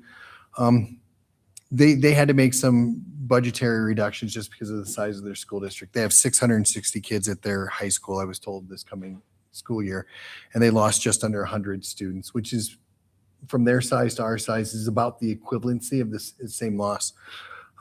I was hoping, because there's an economy in size, that we could support our athletics and our activities, and we could support it through the year because we can weather the storm. So I was talking to Scott, who said, hey, they're cutting spring tennis and they're cut spring golf, which is kind of the off season. The real season for golf and tennis is the fall. That's when their sports are. That's when their championships are. That's their big season. And then indoor track. Indoor track is crazy expensive. We don't have anything in the area, so we have to travel for everything. Now we get reimbursements for transportation, but we don't for hotels, food. So what I told Scott is any of his students that want to do indoor track, we'll take. There is bylaws in WASHA, which is the State Athletic Association, that if your school district doesn't run a program, but a neighboring school district does, those students have a right to come over and join that program. So we're not technically doing anything special, but because they dropped that program, we're going to take those kids. In the hopes is that legislation kind of squares themselves away with what they did to our athletics and activities, that funding comes back into play. And then the following year, in 2027, Green River can bring those programs back and those kids didn't lose the season. Now, what could happen is, and it may, because they've got some good senior athletes, if one of their senior athletes comes over here and participates on our team and beats the school record, it's the Rock Springs school record, not the Green River record. So there could be a chance that we could get some high quality athletes that play indoor sports that come over and actually get themselves on our board, which would actually be kind of entertaining. But the reason why we've reached out to Scott is because we have the ability to weather the storm just a little bit more than they do. And we're really hoping through our conversations that we've had through the summer and the fall that there's a recognition of maybe some unintended consequences and they get this straightened out for us. That's the reason why we're going to do it. If it doesn't change, we have work to do. And we know that that's coming up here pretty quick, because if we've got changes that we need to do, because the ADM, our student enrollment, really drives the budget. And if we continue on the same path, we have to do some things differently moving forward. But right now, we're gonna hold on to those kids. We're gonna hope that legislation gets themselves squared away, and they can reinstitute those programs for our students and theirs. So two last things, and then I'll open it up for other discussion. But that brings up the idea we talked about in board reports with the finance committee. That's part of what drove that discussion is we want to get ahead of this and be talking well ahead of time. So as I mentioned, we'll convene that committee and look forward to meeting quarterly so that we can start talking about this. As Matt mentioned, just getting some of the details last week doesn't provide you a lot of opportunity to speak to it. So as the details continue to unfold, that's what that committee will help oversee. So I do look forward to that. And I'm going to take a small plug and say this indoor track conversation, just keep that in mind as we're building our new high school, depending on where that conversation goes and what we may need to look at. It's a great opportunity to have some sort of indoor facility in Southwest Wyoming. So keep that in mind. With that, other questions for Matt as far as the budget?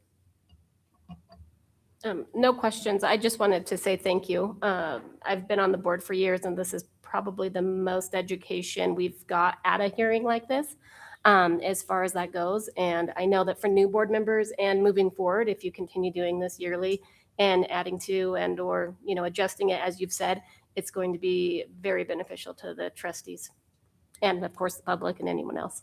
Thank you. Go ahead. No questions because you answered them so quickly before the meeting. So I'd just like to say thank you again for that. And just coming in, this was very clear. I appreciated the humor in it and it was very easy to understand. So thank you. You did a horrible job. No, I want to be different. No, I really do appreciate it. It was a great presentation, and thanks for giving it to us. You answered most of my questions. I might have a couple I'll email you about that aren't really important, but one thing I was wondering, as we're switching accounting systems, would this be an opportunity to adjust our more towards the state manual? That's the plan. Yeah, the new systems, we're going to get it squared away. Awesome, thank you.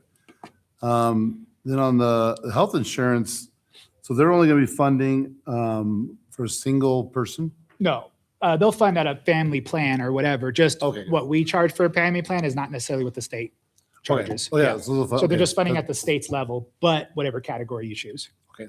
No deductibles though. So there's no deductible option at the state. It's all the same amount regardless. And then last on the teacher silo, what's included in that silo? It's teachers obviously, but is there like subs, things like that? Do those fall in silo or do those fall outside of the silo? Do we know yet? That is a fun question. Well, I'm So glad I that guessed has one. been one of the biggest sticking points for us because the funding for substitutes is out of the silo, right? So the Mhm. money they're giving us falls outside of the money they're saying we're allowed to spend within the silo. However, the money we sorry, I lost my train of thought. I got distracted. What was the question? Sorry, I'm so lost right now. About subs being in the silo. Oh, Yeah. yeah. Sorry. So the money for the subs comes outside of the silo, but everyone in the silo generally is just teachers. The only kind of caveat is paraprofessionals. They're allowed to be in the silo, which we've Okay. made a couple adjustments to get them in there. The most recent guidance we got, this is where I say, like, we're still talking about the stuff. We don't have a lot of concrete guidance. We have the most recent thing is this, right? And then 2 weeks later, they'll change it. So the most recent thing is subs fall under the silo. So that's what we're being told now. Even though funding is outside the silo, subs fall under the expenses for them can be in the silo. Because the question came up at the most recent recalibration committee for school finance. They just had a meeting 2 weeks ago. When they met up, that came up and they go, well, what if we can't hire a teacher? We got a full-time teacher we can't hire. We need a long-term sub. You're really telling me now we just have to find funding for it in a different place? And they're like, no, that's not what we meant. And so there has been some guidance coming out from some of these things. So the other one was, so paraprofessionals, your subs, your teachers, and the other one is your instructional facilitators. We call them SATs here. But yeah, that chunk of people falls in the silo. But we're trying to justify a few other things, like, for instance, your principals work with teachers all day. They're helping teachers teach. Well, that's what an instructional facilitator does. Do we have a way to justify some portion of a principal's time to say they're working with teachers to be facilitators? Counselors, No. nurses? Nope. Social workers? Nope. SROs? Okay. Thank you for that. The last question I had and you got to get in the brain of the legislature. But why are they taking half our interest? I think what happened, right? And maybe you I can't think speak what to it. happened. Did they explain why they think they should take our They interest? saw large sums of money during COVID. Interest rates were high, right? Really high for a little while. 3 years ago, I think they were kind of capped out, and they've kind of been dropping a little bit over the last couple of years. So interest rates were super high. And then we also were saving lots of money. We had that ESSER fund, which was one of those federal grants. We had this ESSER fund that was very vague in what we could use it on, right? Very open. We could spend it on just about anything. So what most districts did, what most districts should have done, is use the ESSER funds and try to save their general funds and save them for a while, right? And make a savings account. And most districts did in Wyoming. Well, that made a huge savings account. Interest rates are high. And I think the legislature saw like, ooh, we got money for the taking, but it's not long-term, right? They're going to take it short-term. Like we're the fourth largest district and we're only getting a few $100,000. It's not like they're talking about tens of millions, right? So I don't know. Like, I don't think it's this huge sum of money they think they're going to get. I think it was just some way for them to capture a little bit back from the recalibration. Okay. So I guess we got to ask legislators themselves why they get to keep their interest and we don't. So, okay. Do they give any indication what they're doing with it? Or are they just going to throw it back into the budgets? No, I think I just go back to the state's budget. And Yeah. buy a cabin for the legislature or something like that? I don't know. Yeah, I don't think there's any like, we're going to fund other school stuff. I don't think there's any plan for that. It's just going back to the state. I bet they'd be upset if the federal government took half of their interest. This is a point. Guess maybe I'll ask our legislators. Thanks for that exercise. But I really do appreciate your time putting together, and it's been very helpful. Thanks. Excellent. Any other questions?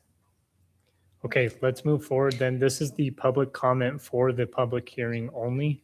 Thank you for attending today's board meeting and for your continued engagement with the district as we move forward into the public comment portion. We kindly ask that each speaker limit their comments to one opportunity. If you have already submitted written comments, we kindly request that you refrain from addressing the board again on the same topic. All written comments will be posted in the written public comment section of the agenda for review by all attendees, including trustees. Speakers may comment on district policies, operations, and programs and other matters that relate directly to the school district and the board's business. We ask that issues that are not of general importance to the broader community or relevant to the board's governance of the district should be addressed through appropriate administrative channels. Comments regarding the performance or employment of individual district employees are not permitted during public comment. Formal complaints about school personnel may be submitted to the Board of Trustees in accordance with policy KLD and using the form in KLD-E. Staff complaints or grievances should follow the procedures outlined in policy GBM. Comments regarding individual students will not be permitted. The district's legally prohibited from discussing confidential student matters in a public forum. If you are unable to finish your comments within the allotted 3 minutes, we invite you to submit the remainder in writing to the superintendent or board chair. These submissions will be shared with all board members after the meeting and will receive a response in the same manner as public comments.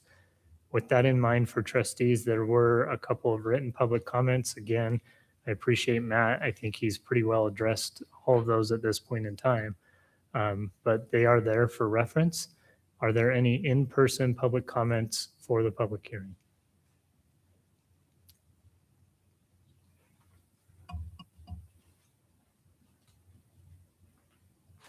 Good evening, Superintendent Libby and trustees.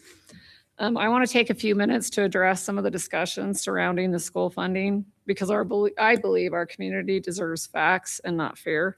The legislature did not cut Wyoming's education funding model. According to the Wyoming Department of Education, the 2026 recalibration increased statewide school funding by approximately $114.1 million.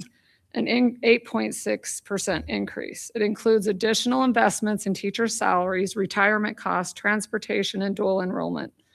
Let's also be honest about what recalibration is. Wyoming Statute 21-13-309 requires the legislature to recalibrate Wyoming's educational funding model at least once every 5 years to ensure it remains cost-based, reflects changing conditions, that a full calibration has not been completed since 2010. This legislature fulfilled a responsibility that had been delayed for well over a decade. Like any major undertaking, there may be adjustments along the way. but they did the job the law requires. I've also heard concerns about school district reserve accounts and how they perceive this to the public is inaccurate. During the COVID-19 pandemic, the legislature temporarily increased allowable operating balance and cash reserves from 15 to 30% under Wyoming State Statute 21-13-313 to provide districts with additional financial flexibility during an unprecedented time. Now that the emergency has passed, lawmakers have been working toward bringing those temporary reserve levels back down rather than requiring districts to return immediately to the historical 15% level. The legislature has taken a more gradual approach by working toward a 20% reserve to give districts additional time to adjust. That conversation is about reserve balances, not about cutting educational funding. These are two separate issues, and they should not be confused. The reality is Wyoming's educational funding model now provides more funding statewide than it did before recalibration. At the same time, many districts are experiencing declining enrollment. Wyoming funds students, not empty seats. When student enrollment declines, the amount generated through the funding model also changes because there are fewer students being educated. We don't need to blame the legislature for the money decline and get honest with ourselves and with the people. And that brings us to the conversation we should be having. If enrollment is declining, why? Why are fewer families choosing to put their kids in public schools? Those are questions worth asking because no funding formula can replace students who are no longer enrolled. ADM-wise, has a loss of 100 students is approximately $2.5 million. It's not the Ms. job of McKee. taxpayers. Thank you very much for your comments. Your time is up. If you'd like to submit the rest to Superintendent Libby and myself, we'd be happy to review it. And I will make the additional comment. That's why my previous message was to educate yourselves. Everybody gets to make their own decisions and look into it and judge how they see fit. And I think that's important, and that's a right that everybody has. What I will say is some of my concern for recalibration, I do appreciate several of the changes that were made. Obviously, our teachers benefited greatly going forward, and that's something they deserve. And I think some of the discussion around, retention and keeping people in the area is much broader than just a decision between public education or private. It's other economic factors that are driving that. But one of my concerns and what I would suggest that people look into and educate themselves on is the study that was done for the recalibration committee and what portions of that study were listened to and adhered to and followed through with and what weren't. And also the amount of public comment and suggestions that came from other state associations to the recalibration committee that were either adhered to or not. So go educate yourself and be aware of what changes were made and what were not. And that's the most important part of this. Are there other in-person public comments?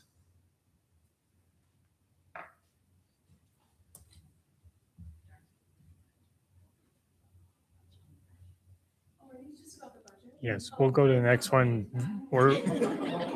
Next.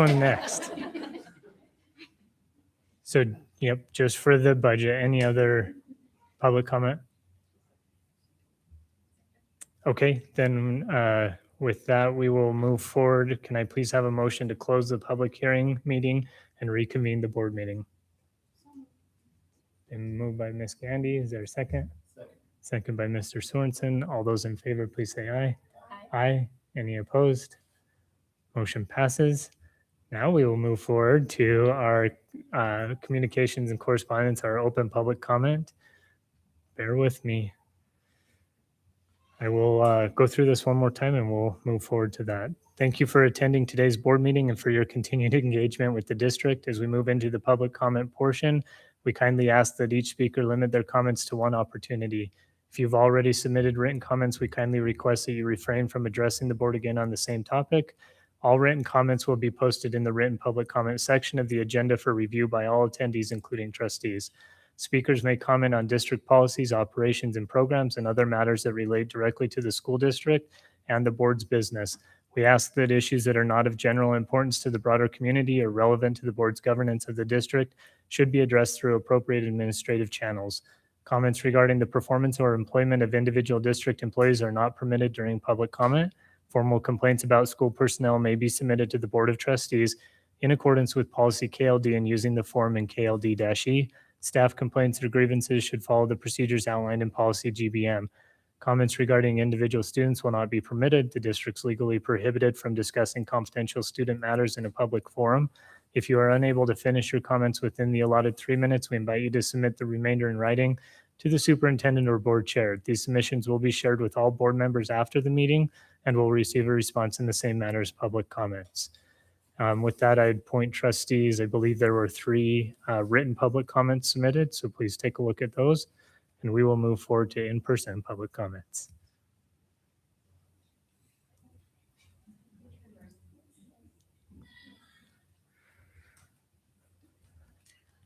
Good evening, Superintendent Libby, Chairman Wright, and the board. My name is Darcy Punches Mickelson. I'm here as a parent and educator. I'd like to take a moment to recognize the students and staff who recently presented at the Wyoming State School Board dinner that was held here in Rock Springs. These were Rock Springs High School staff and students. The state board was in our community to discuss the profile of a graduate and tour our new career and technical education facilities. I had the privilege of sitting in the audience as students from Rock Springs High School shared their experiences in drafting, auto mechanics, woodworking, and welding. As a lifelong educator and Sweetwater County resident, I couldn't have been more proud. Our students spoke with confidence, authenticity, and purpose. They shared how career and technical education had helped them discover not only what they enjoy, but what they excel at. They described learning through collaboration, solving real-world problems, and gaining the skills and confidence to shape their futures. They explained that these experiences had given them direction, helped them set meaningful goals, and even shown them when a path they once considered wasn't the best fit, and how they were moving on from that. They truly embodied our district vision for students. On a personal note, I might get emotional here, one student unknowingly gave me a gift that evening. More than 25 years ago, I entered education with the hope of creating a learning experience that would empower students to become informed, empathetic citizens. During his presentation, this young man mentioned that his 7th grade language arts teacher had taught him about SMART goals and how goal setting continues to guide him today. I had the honor of being that teacher. As I listened to him speak, I realized I was witnessing my own teaching mission come to life. He had become a thoughtful, articulate, and compassionate young man who will always make a positive difference wherever the world takes him. As educators, we don't always get to see the lifelong impact of our work. That evening I did, and it filled my heart, and I wanted to say thank you to him. He knows who he is.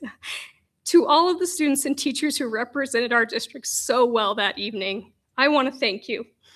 You made our community proud, and I can't wait to see all that you accomplish in years ahead. Thank you.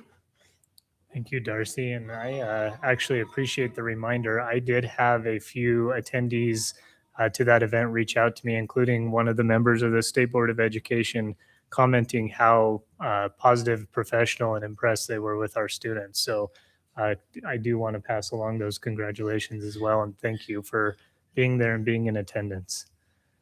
Are there other public comments?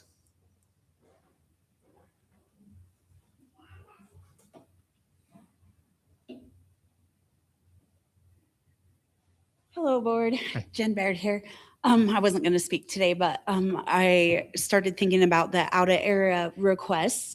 I was wondering if you guys can look into that policy. We're not finding out if we are accepted to those schools until a couple days before. What's happening out in Farson is we have like a parent meeting for the sports. We don't even know if our kids are going to be attending the school out there, and that meeting is on the 10th of August. So it's just not setting our kids up for success, especially the out of area for Farson. That's a big change. If you don't know that you're not going to be able to be going to that school until a couple days before that school, it kind of sends you scrambling if you're not accepted. So if you could just review that policy maybe and see if why it was set so close to that date. money. And if there's a little wiggle room, us out of area parents would appreciate that. Thank you. Thank you, Jen. We definitely appreciate you bringing that to our attention, and we look forward to the opportunity to look into it. We'll be back in touch. Further public comment?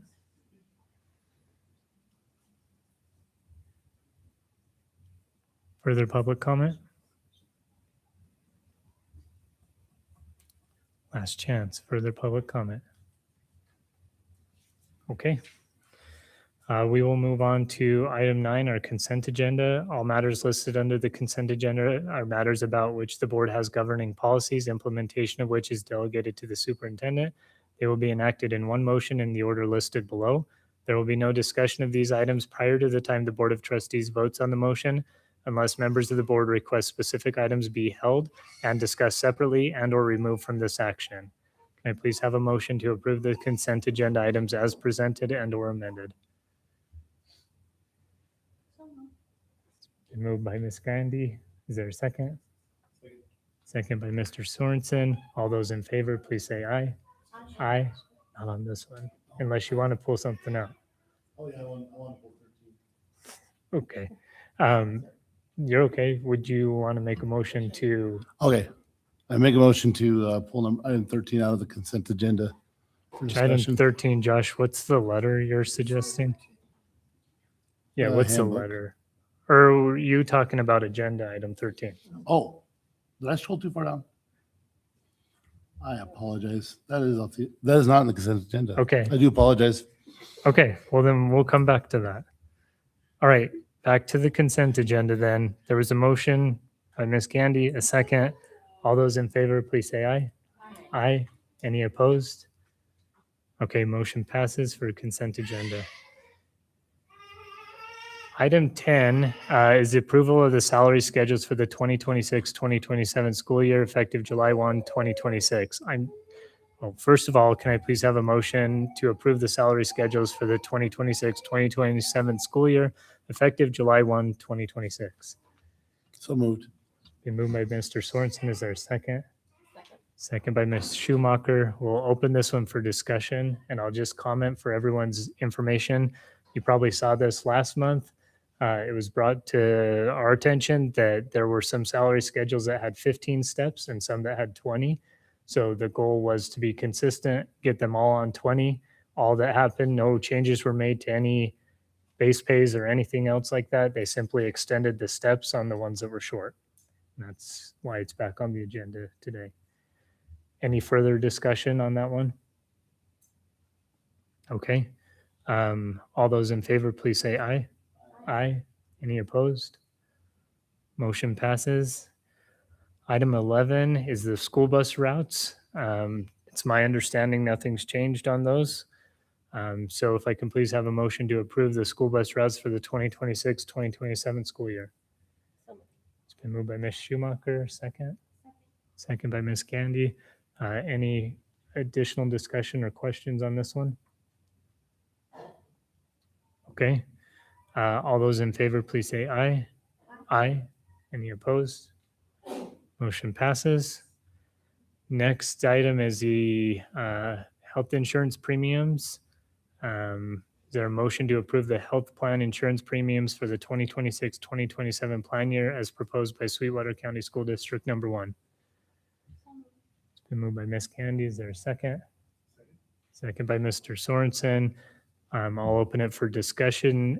And it's my understanding on this one as well that there were no changes to the insurance premiums. No, there were no changes to the insurance premiums. The only two changes that actually occurred were the federal changes to the HSA that had us move 1,700 to 1,750, and then the increases that normally occur to the retired staff members. So everything else was the same. 65 plus for the retirement. Yep, that's the one that changed. Okay, any further questions? I just want to comment. I get the privilege of being on the insurance committee, and and I run health insurance in my own business with 100 employees. And just to give context, we ran our best year ever in our company, and we still got a 5% increase. And So increases are out there. Talking to insurance professionals I've been talking to, increases are all over the map. Some of them up 20, 30% right now, which is just crazy. But through what the district's been able to do, we got the rates down last year and we were able to hold. I think that's a big deal. And I hope that people can appreciate the efforts we're doing. It's an easy way to kind of fix the budget, just to keep raising your rates just because people accept it. But the fact that there's efforts to keep it down, I think it really means a lot of what the leadership is doing. So just want to give you kudos for that and just point that out. Thank you. Anything else? Okay, there's a motion and a second. All those in favor, please say aye. Aye. Any opposed? Motion passes. Item 13 is the K-12 handbook changes for the 2026-2027 school year. If I can please have a motion to approve the K-12 handbook changes for the 2026-2027 school year. It's been moved by Ms. Gandy. Is there a second? Second by Ms. Schumacher. Let's open this one for discussion. Mr. Sorensen, I'm presuming you have questions? I've just been throwing some questions from, I think we had it on the public comment about the timeline as to when the changes came out. We've had them for a little bit, but I haven't had a chance to review them all necessarily, but I also just wanted to get perspective. They don't seem like big changes happening, but I'm open to hearing how that went down. So maybe Ms. Bolton, if you can comment, these have been through legal review, fairly minor. There maybe highlight a couple of the most significant changes to these, but essentially they've all been arranged to where you can see the prior wording, you can see the new wording, and you can see the justification for why it's changed. Thank you, Chair. Right. So this was a change that we made over a year ago. Originally, what would happen is the entire book would come forward and it was redlined. So it made it really hard to track what's doing. So what we've done over the past years is we've done just that. We've put a spreadsheet together. We put current language, recommendation changes, and then the why. So that instead of getting these giant books and having to fly through them all page by page to see what was redlined out and what wasn't, we've just created a singular document so that you can say, hey, here was original. Here's what we're recommending for a change, and then the reasoning why. Many of these were minor changes. Some were just legal, some were typos, some was changes because of legislation. But Ms. Bolton goes through these. She can highlight some of the major ones that may have concerned. Much of the ones that we saw last year was just getting consistent. We had language that we felt needed to be consistent across all of our buildings because it's one school district. So why are we having different rules in different spaces? So after the massive document we had last year, these are just some minor changes to get us all back on the same page. But I'll ask Ms. Bolton to address those concerns. Are there specific concerns? I mean, it is restructured, how we did it last year to make it for ease of reading and then the explanation next to it. If I'm understanding, you're asking me to answer what the public comment was. Is that what I'm kind of hearing you say, that it was asked in public comment, and so about the timeline? Yeah, I guess because you sent an email let us know we had access to it, but it just came out. I just didn't know the timeline of when it came out because I'm Sure. not fully So aware. it came out in the new requested timeline that Chair Wright had asked. So you guys had access to it the whole time. The reason why it wasn't made to the public is there was still some legal review going on that we didn't want to have to keep republishing. And there were some questions. I was uncomfortable with some of the language that was pretty outdated. And according to reading some of the new legal language, I had some questions. And so legal verified and just made sure it matched up to legal language.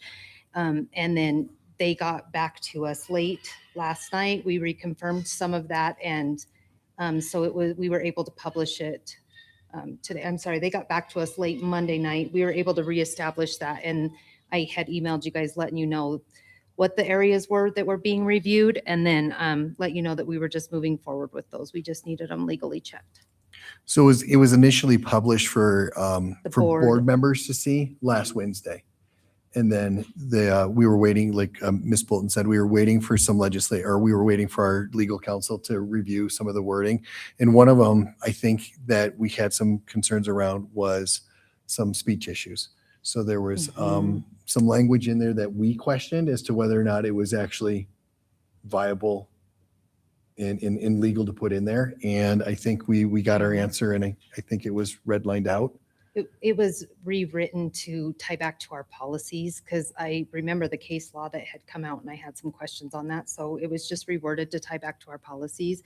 And then there was just updated legal language in some of the areas. There's actually no major changes to any of it. Some of it's just reworded to, I think, flow better. But I don't know that there's any major changes for me to go over unless you guys had some specific questions on parts of it. Any other? Oh, go ahead. Yeah, I just want to comment, my not reviewing it is my own fault due to busy schedule. I didn't want to say that I was just confessing my own week, how it went. I didn't want to pin that on anybody not giving me the chance. So I do apologize if it came off that way at all. No, you're okay. And that's why I wanted to make sure I sent that email ahead of time to highlight the stuff that was being legally reviewed, because I know you guys have a lot to review. So I'm not judging that at all. So, but if you do have questions, I'm happy to answer them. Are there any further questions? Okay, so we've had a motion and a second. All those in favor, please say aye. Aye. Any opposed? Motion passes.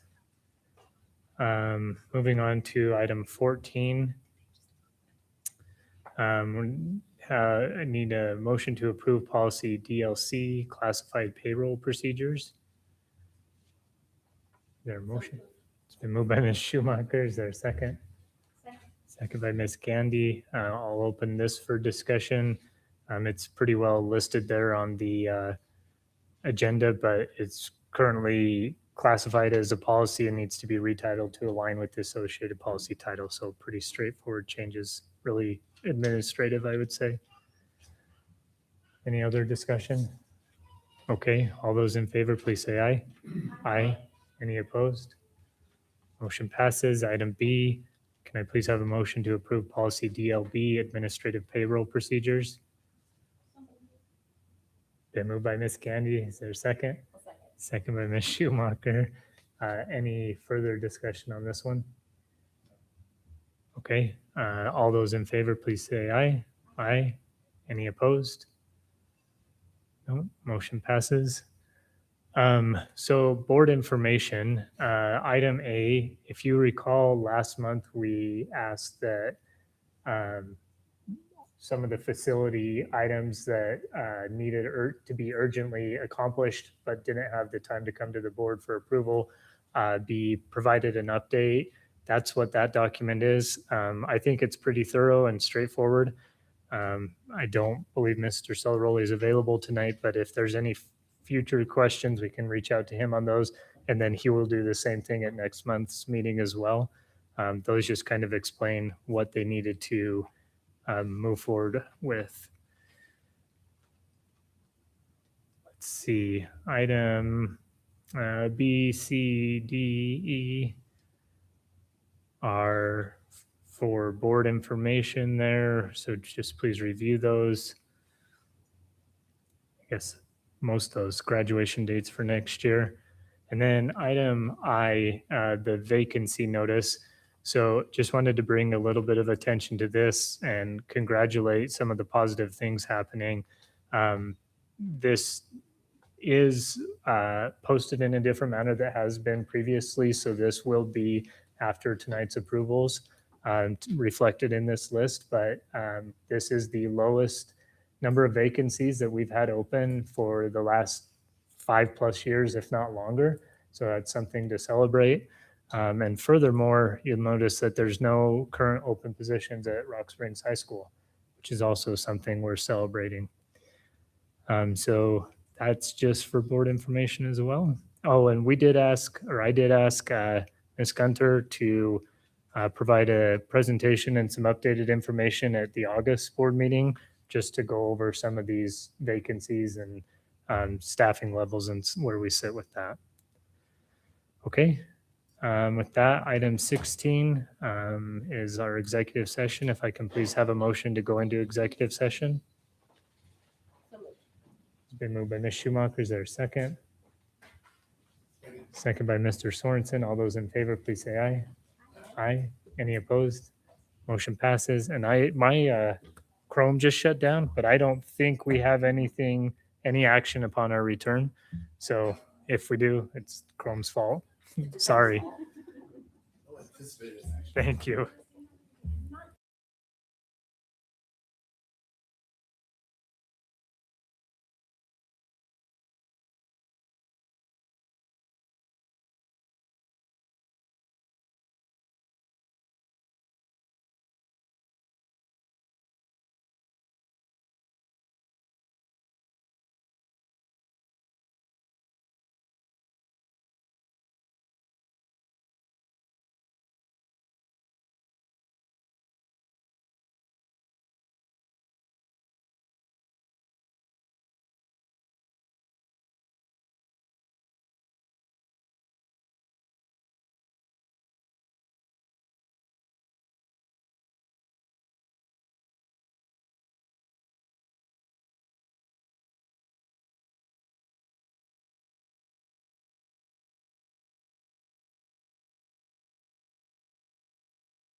Okay, can I please have a motion to return to the regular meeting?